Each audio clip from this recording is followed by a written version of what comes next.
Please subscribe my YouTube channel. Thanks for watching.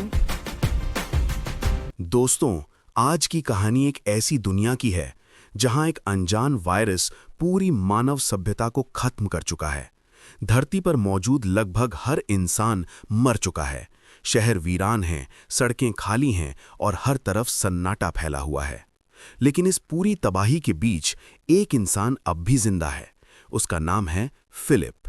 पिछले 2 सालों से फिलिप इस उजड़ी हुई धरती पर अकेला भटक रहा है। वो हर शहर, हर कस्बा, हर सड़क छान चुका है, इस उम्मीद में कि शायद कहीं कोई और इंसान जिंदा मिल जाए। लेकिन हर बार उसे सिर्फ खामोशी ही मिलती है। थक हार कर वो अपने पुराने होम टाउन लौट आता है। रास्ते में उसे एक साइन बोर्ड दिखता है और वो उस पर लिख देता है, मैं अभी जिंदा हूं। घर पहुंचकर फिलिप सोचता है कि जब दुनिया में कोई और बचा ही नहीं तो वो अपने टूटे फूटे छोटे से घर में क्यों रहे। इसलिए वो शहर के सबसे अमीर आदमी के आलीशान घर में रहने चला जाता है। वहां वो दुनिया भर के म्यूजियम से लाई गई कीमती पेंटिंग सजाता है, अनोखी चीजें इकट्ठा करता है और धीरे धीरे उसकी जिंदगी एक अजीब, बेतरतीब रूटीन में बदल जाती है। दिनों तक कुछ नया ना मिलने पर वो ऊब जाता है। कभी महंगी गाड़ियों को टकराकर तबाह करता है, कभी बेवजह चीजें तोड़ता है। उसका घर धीरे धीरे कबाड़ खाना बन जाता है। अकेलापन उसे अंदर से खोखला करता जा रहा होता है। एक दिन जब वो पूरी तरह टूट चुका होता है तो पहाड़ी पर जाकर अपनी जिंदगी खत्म करने का फैसला कर लेता है। लेकिन ठीक उसी वक्त उसे दूर कहीं से उठता हुआ धुआं दिखाई देता है। धुआं, जिसका मतलब है कोई और जिंदा है। फिलिप अपनी कार रोकता है और उस दिशा में भागता है। वहां उसे एक छोटा सा कैंप दिखाई देता है। यहीं उसकी मुलाकात कैरल से होती है, जो धरती पर जिंदा बची दूसरी इंसान है।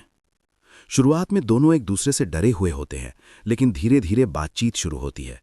कैरल एक सख्त, अनुशासित और जिम्मेदार महिला है, जबकि फिलिप बिल्कुल उल्टा। दोनों की सोच, आदतें और नजरिया पूरी तरह अलग हैं। कैरल मानती है कि उन्हें अब इंसानों की तरह जीना चाहिए, व्यवस्था बनानी चाहिए और भविष्य के बारे में सोचना चाहिए। वहीं फिलिप अब तक सिर्फ अपने तरीके से जीता आया है। धीरे धीरे कैरल फिलिप की जिंदगी में बदलाव लाने की कोशिश करती है। घर साफ करना, नियम बनाना, सही तरीके से जीना। लेकिन फिलिप को यह सब बोझ लगने लगता है। दोनों के बीच बहसें बढ़ने लगती हैं। फिर कैरल एक बड़ी बात कहती है। वो बताती है कि अब धरती पर सिर्फ वही 2 लोग बचे हैं और अगर इंसानी नस्ल को बचाना है तो उन्हें साथ आना होगा। फिलिप इस बात को हल्के में लेता है। वो कैरल से शादी या जिम्मेदारी जैसी चीजों में दिलचस्पी नहीं रखता। लेकिन कैरल के लिए ये सिर्फ जरूरत नहीं, बल्कि एक नैतिक जिम्मेदारी है। आखिरकार फिलिप मजबूरी में शादी के लिए मान जाता है। शादी होती है, लेकिन ये शादी खुशियों से ज्यादा समझौते से भरी होती है। फिलिप अंदर से अब भी असंतुष्ट रहता है। और तभी कहानी में एक नया मोड़ आता है। एक दिन उनकी कार का एक्सीडेंट होता है और वहीं उनकी मुलाकात मेलिसा से होती है, एक खूबसूरत और आत्मविश्वासी लड़की से, जो साइन बोर्ड पढ़कर उस शहर तक पहुंची थी। मेलिसा को देखकर फिलिप को लगता है कि शायद यही वो लड़की है जिसकी वो हमेशा तलाश कर रहा था। वहीं कैरल मेलिसा से दोस्ताना व्यवहार करती है, बिना ये समझे कि फिलिप के मन में क्या चल रहा है।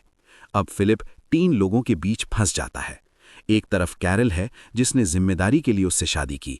दूसरी तरफ मेलिसा है, जो उसकी कल्पना की दुनिया से मेल खाती है। फिलिप मेलिसा के करीब जाने की कोशिश करता है, लेकिन हर बार उसे एहसास होता है कि कैरल ने उसके लिए कितनी मेहनत की है, कितनी उम्मीदें जोड़ी हैं। कहानी यहीं खत्म नहीं होती। आखिरी सीन में हम देखते हैं कि शहर के बाहर एक और गाड़ी आती है। इसका मतलब है शायद धरती पर और भी लोग जिंदा हैं। अब सवाल यह है, क्या फिलिप सही फैसला ले पाएगा? क्या इंसानी नस्ल वाकई बच पाएगी? और धरती पर असल में कितने लोग अभी भी जिंदा हैं? इन सभी सवालों के जवाब मिलेंगे अगले वीडियो में। धन्यवाद। Please subscribe my YouTube channel. Thanks for watching.